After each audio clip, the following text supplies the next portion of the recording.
الحمد لله رب العالمين والصلاة والسلام على رسوله الأمين وعلى آله وأصحابه أجمعين أما بعد. أعوذ بالله من الشيطان الرجيم. بسم الله الرحمن الرحيم.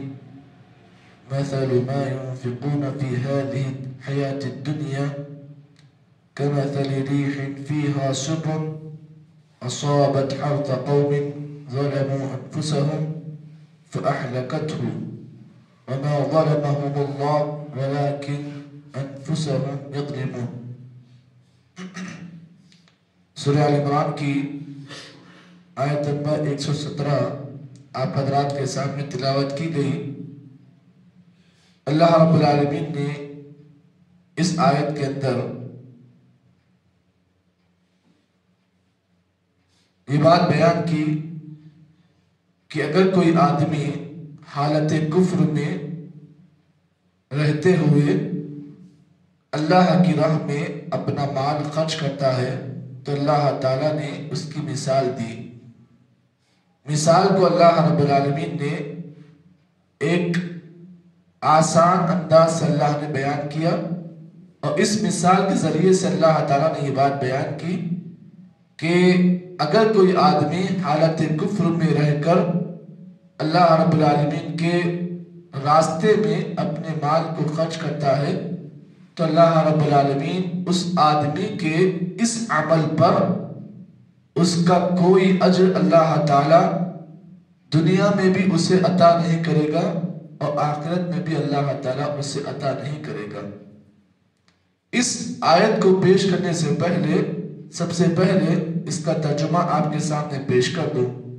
اللہ رب العالمین نے فرمایا مثل ما ينفقون في هذه الحياة الدنيا، ان لوگوں کی مثال جو اس دنیا کی زندگی میں اللہ کی راہ میں اپنا مال خرچ کرتے ہیں، ان کی مثال كمثل ريح، اس ہوا کے مانند ہے، فيها سر، جس ہوا کے اندر آندھی ہے، جس ہوا کے اندر آگ ہے، اصابت حرث قوم، جو کسی قوم کی کھیتی پر پہنچے، ظلموا انفسهم، انہوں نے اپنے آپ پر ظلم کیا، فاحلکته، تو اللہ رب العالمین نے کیا کیا؟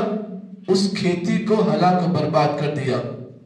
وما ظلمهم اللہ، اللہ فرماتے ہیں، دیکھو اللہ کا قانون اللہ تعالیٰ بیان کرتے فرماتے ہیں اللہ تعالیٰ ان پر ظلم نہیں کرتا، ولیکن انفسهم یظلمون، لیکن لوگ اپنے آپ پر ظلم کر لیتے ہیں.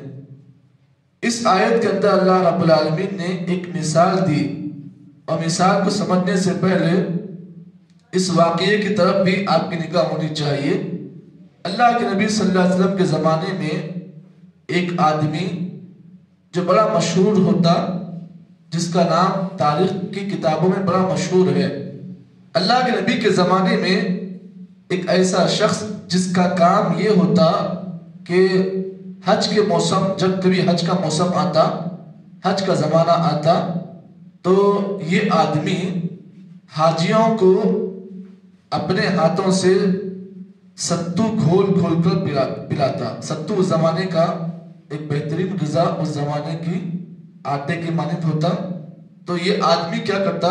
ستو کو کھولتا اور اپنے ہاتھوں سے حاجیوں کی مہمان نوازی کرتا، حاجیوں کی خدمت کرتا. اور حالت حج میں، حج کے موسم میں یہ آدمی حاجیوں کی بڑی خدمت کرتا. حضرت عائشہ رضی اللہ تعالی عنہا نے اس آدمی کی اس خدمت کو دیکھا تو اللہ کے نبی صلی اللہ علیہ وسلم سے پوچھا کہ اللہ رسول، میں سمجھتی ہوں کہ یہ آدمی بڑا نیک ہے اور میرے نزدیک میں اس آدمی کو جنتی مانتی ہوں. اب دیکھو نبی کا جواب. یہ آدمی شاید آپ لوگ اس کا نام جانتے ہوں گے، اس لیے میں سیکریٹ انداز سے پیش کر رہا ہوں. اس آدمی کا نام تاریخ کی کتابوں میں عبداللہ بن جدعان ہے. اللہ کے نبی صلی اللہ علیہ وسلم کے سامنے جب عبداللہ بن جدعان کا اس معاملے کو پیش کیا گیا، اس حالت کو پیش کیا گیا کہ اللہ رسول، عبداللہ بن جدعان بڑا نیک آدمی ہے، اس کے نیکی کا عالم یہ ہے کہ حج کے موسم میں وہ حاجیوں کی خدمت کرتا ہے اور حاجیوں کی خدمت کرنا بہت بڑا ثواب کا کام ہے۔ حضرت عائشہ نے اللہ رسول سے یہی پوچھا، اللہ رسول میں سمجھتی ہوں کہ وہ آدمی جنتی ہے، بڑا نیک آدمی ہے، اب اللہ کے نبی کا جواب سنیے۔ نبی اکرم صلی اللہ علیہ وسلم نے حضرت عائشہ رضی اللہ تعالیٰ عنہ کے اس جملے کو آپ نے سنا، جواب میں آپ نے فرمایا کہ وہ جہنمی ہے، وہ جنتی نہیں ہے، وہ نیک آدمی نہیں ہے۔ کیوں؟ اب نبی نے اس کا جواب دیتے فرمایا اِنَّهُ لَمْ يَقُلْ يَوْمَئِذٍ، اس نے کسی بھی دن اپنی زبان سے یہ لفظ ادا نہیں کیا، رَبِّ اغْفِرْ لِي قَطِيئَةِ يَوْمِ الدِّينِ، اے اللہ تعالیٰ قیامت کے دن میرے گناہوں کو تو معاف فرما دے۔ کبھی بھی اس نے اپنی زبان سے اللہ رب العالمین پر ایمان لانے کا تذکرہ نہیں کیا۔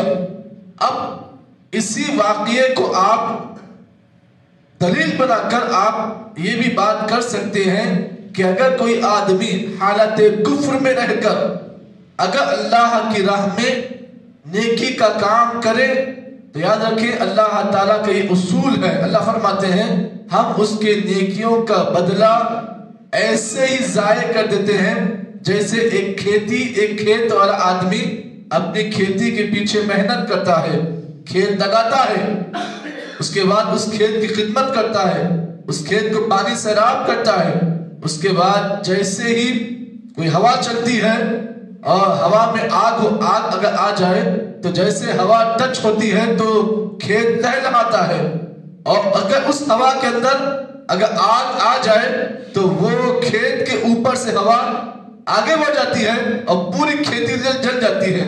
اللہ نے یہی مثال دیتے ہوئے فرمایا کہ اگر کوئی آدمی حالت کفر میں رہ کر اگر اللہ کی راہ میں خرچ کرتا ہے تو جیسے ہوا چلتی ہے تو ہوا چلتے چلتے پورا کھیت آگ کی زد میں آ جاتا ہے، ایسے ہی ہم اس کی نیکیوں کو ایسے تباہ کر دیتے ہیں۔ اس کے بعد کیا ہوتا ہے؟ اس کے بعد نہ کھیت دکھتا ہے، صرف آپ کو کیا دکھے گا وہاں پر؟ جلا ہوا کھیت اور اس کی راکھ دکھے گی۔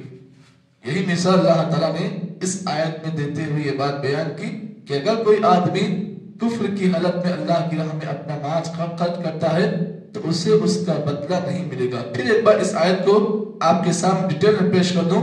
اللہ رب العالمین نے فرمایا مثل ما ينفقون في هذه الحیاة الدنیا، ان لوگوں کی مثال جو حالت کفر میں رہ کر اس دنیا کے اندر اللہ کی راہ میں مال خرچ کرتے ہیں، ان کی مثال کمثل ریح، اس ہوا کی طرح ہے، فیہا سر، جس ہوا کے اندر آگ ہے، اصابت حرث قوم، اور یہ ہوا اس آگ کو لے کر ایک کھیت سے گزری، ظلموا انفسہم، یہ کھیت کس کا ہے؟ اللہ تعالیٰ فرماتا ہے یہ کھیت اس کا ہے، ظلموا انفسہم، جس نے اپنے نفس پر ظلم کیا۔ کیسے ظلم کیا؟ کفر کیا کام کر کر، گناہ کا کام کر کر اس نے اپنے نفس پر ظلم کیا، فَأَعْلَقَتْهُ، جس طریقے سے وہ ہوا پورے کھیت کو جلا کر راکھ کر دیتی ہے۔ اللہ نے فرمایا وَمَا ظَلَمَهُمُ اللَّهُ، اللہ تعالیٰ کسی بھی انسان پر ظلم نہیں کرتا ہے، یہ اللہ کا قانون ہے، رب کا قانون سن لو، اللہ کسی پر ظلم نہیں کرتا ہے، بلکہ لوگ کیا کرتے ہیں وَلَكِنْ أَنفُسُهُمْ يَظْلِمُونَ، لوگوں کا عالم یہ ہوتا ہے کہ وہ گناہ پر گناہ کر کر، رب کی نافرمانی کر کے، رب کی معصیت کر کے وہ اپنے نفسوں پر خود ظلم کرتے ہیں۔ اللہ کسی پر ظلم نہیں کرتا۔ لوگ کہتے ہیں کہ اللہ بڑا ظالم ہے، نعوذ باللہ، اللہ ظالم نہیں ہے، بلکہ اللہ تعالیٰ ایک انسان پر اتنی محبت کرتا ہے، 70 ماؤں سے زیادہ وہ اپنے بندے سے اللہ تعالیٰ محبت کرتا ہے۔ تو سوچو اگر کوئی آدمی یہ کہے کہ اللہ تعالیٰ کسی بھی انسان پر ظلم کرتا ہے، یہ انسان کی غلط فہمی ہے۔ اللہ کا قانون یہ ہے کہ بندہ جب گناہوں کے میدان میں حد سے آگے بڑھ جاتا ہے، رب کی کھلم کھلا نافرمانی کرتا ہے، تو پھر اللہ تعالیٰ کا عذاب اس انسان کے لیے واجب ہو جاتا ہے۔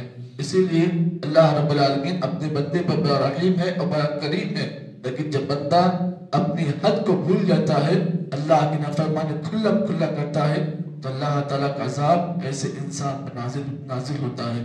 تو اس آیت میں اللہ رب العالمین نے اسی اصول کو بیان کیا۔ دو اہم باتیں اللہ نے اس آیت میں بیان کی۔ پہلی بات اللہ نے یہ بات بیان کی کہ اگر کوئی آدمی کفر کی حالت میں رہ کر اگر اللہ کی راہ میں جتنا مال ہے خرچ کر دے، اللہ تعالیٰ فرماتے ہیں ہم اس کے خرچ کیے گئے مال کا اسے تھوڑا بدلہ بھی اس دنیا میں نہیں دیں گے، اور اللہ نے اس آیت میں دوسری اہم بات یہ بیان کی کہ اگر کوئی آدمی اپنے آپ پر گناہوں کے ذریعے سے اپنے آپ پر ظلم کرتا ہے تو اللہ رب العالمین نے فرمایا وہ خود اپنے آپ پر ظلم کر رہا ہے. اللہ تعالیٰ کسی بھی انسان پر ظلم نہیں کرتا ہے. اللہ نے اس آیت میں یہ دو باتیں اہمیت کے ساتھ بیان کی ہیں. آگے کی آیت میں اللہ رب العالمین نے بڑی اہم بات کو اللہ رب العالمین نے بیان کیا کہ کافروں کی ایک عادت بیان کی. کافروں کی عادت یہ ہوتی ہے کہ وہ اپنے آپ کے دلوں میں ایمان والوں کے خلاف نفرت کو بھرتے ہیں. یہ کافروں کا شیوا ہے. نفرت کرنا ایمان والے کا شیوا نہیں ہے، بلکہ نفرت کرنا، آپس میں دشمنی کرنا ایمان والے کی عادت نہیں ہوتی ہے، بلکہ ایمان والا آپس میں محبت کا پیغام دیتا ہے. اور کافر جو ہوتا ہے وہ اپنے دلوں میں خاص کر ایمان والوں کے لیے دشمنی اور نفرت کو، عداوت کو بھر کے رکھتا ہے. اللہ نے آگے کی آیت میں اسی اصول کو اللہ نے بیان کیا ہے. اللہ رب العالمین سے دعا ہے کہ اللہ تعالیٰ مجھے اور آپ کو اس آیت کی روشنی میں جو باتیں پیش کی گئی ہیں، اللہ رب العالمین ہم تمام کو ہمارے دلوں کے اندر اللہ تعالیٰ ایمان کو ہمیشہ باقی اور قائم رکھے. اللہ تعالیٰ ہمیں ایمان میں مزید اضافہ کرنے کی توفیق عطا فرمائے. سبحان اللہ بحمدہ، سبحانک اللہم بحمدک، اشہد ان لا الہ الا انت، استغفرک و اتوب الیک.